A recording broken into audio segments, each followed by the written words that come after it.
Who in here has ever seen this on a test?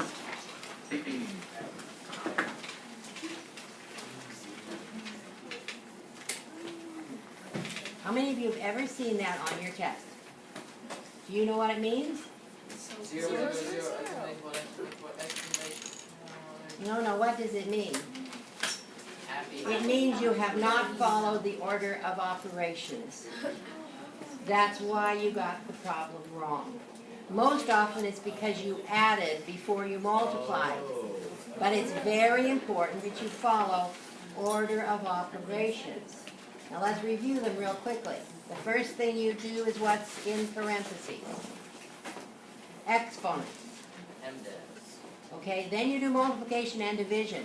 They are equivalent, so whichever one comes first, that's the one you do that's first. And then after you do that, you would do addition and subtraction. In order. Sit down, Alec.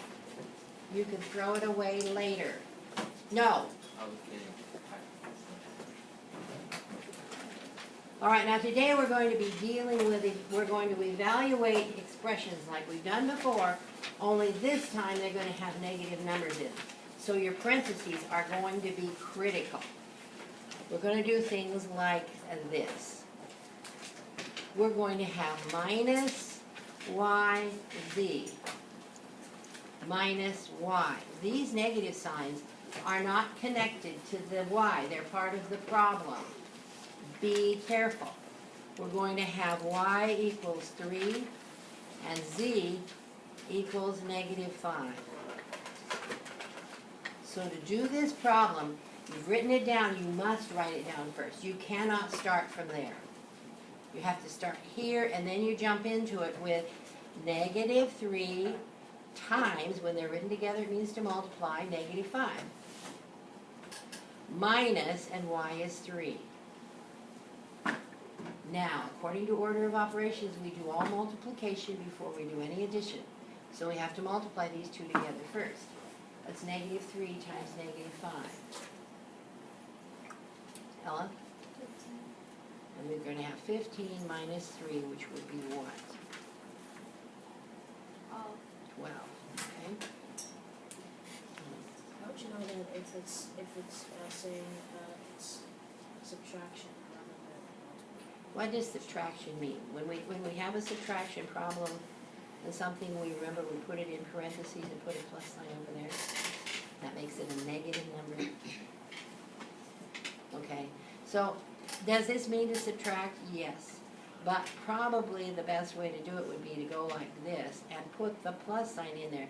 Now I noticed on your test some of you didn't do that. And then you missed them because you started multiplying when you're not supposed to do that. So do we take negative 3 and negative 5 and switch their value? No, we multiply them. So- Negative 3 times negative 5 is 15. The two negative signs makes it positive. Oh, 2 negative signs. Okay? All right, let's look at another one. We have C minus CD. And C is going to equal negative 3, and D is going to equal 6. That's the problem. Now we will substitute. C is negative 3. Put it in parentheses. Minus C is negative 3, and D is 6. Now everybody look here so you see what I've done. This minus sign is right there. The negative on the 3 is right here. Everybody see that? So this is going to be negative 3, all right, no problem there.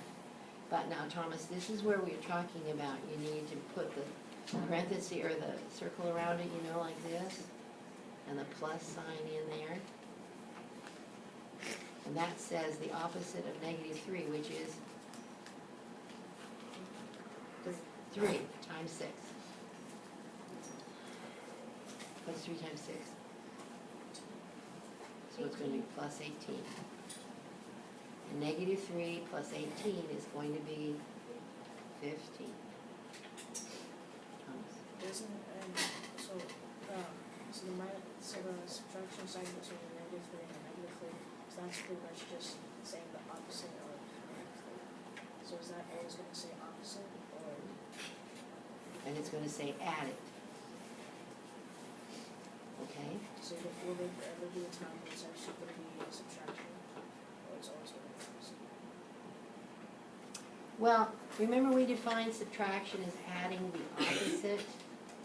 So, in technical terms, no, but in practical ways of working with it, yeah, it's gonna be subtraction all the time. I know that's where it gets confusing, isn't it? Yeah, and I understand that. That's why it's important that you remember the parentheses here and that you write everything out. Don't get in a rush. You can take up half a sheet of paper if you want. Just write it all out. All right, you guys try this one.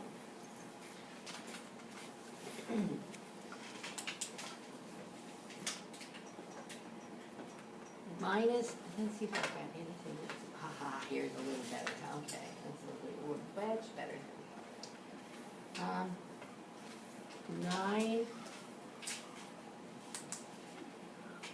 9p plus 5q, and p is going to equal negative 3, and q is going to equal 1.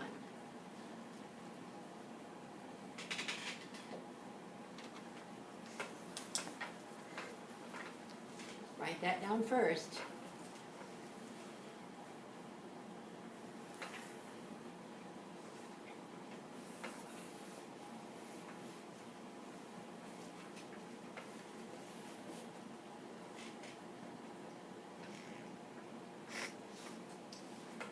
Okay, now you check and see if the next step you have this.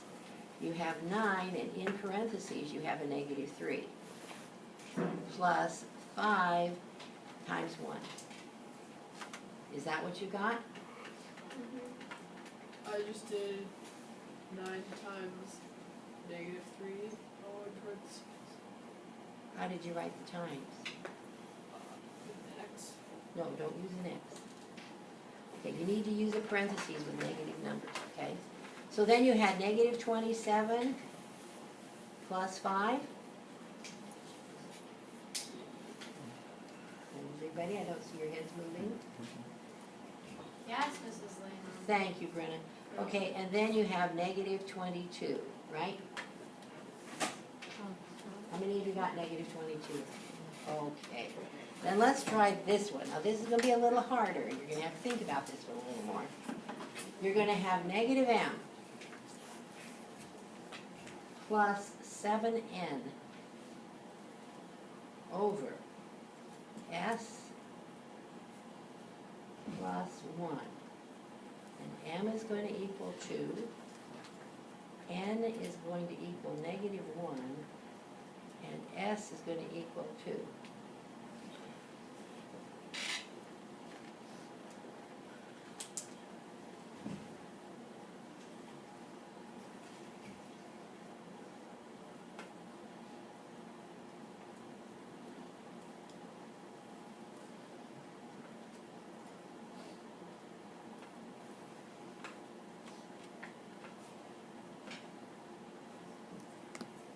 When you get it, you can stand it.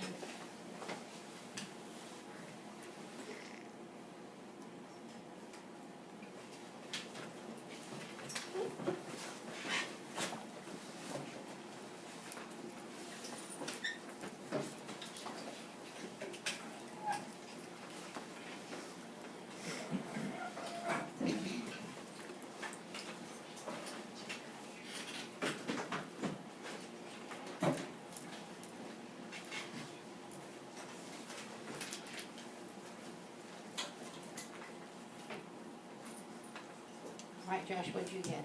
Negative 9 over 3. Which would be what? Negative Negative 3. Okay, if you got negative 3, sign it. All right, Ellen, what did you get? 5 over 3, okay? How about you? Negative 2, okay? Anybody else? All right, well, let's try it. We're going to have minus 2 The negative is from there wasn't a minus on the 2, so it can be just this way. Plus 7 times n is negative 1, so you have to put it in parentheses. Over s is 2 plus 1. So we have negative 2 plus 7 times negative 1 is negative 7 over 3. And negative 2 plus negative 7 is negative 9 over 3 is negative 3.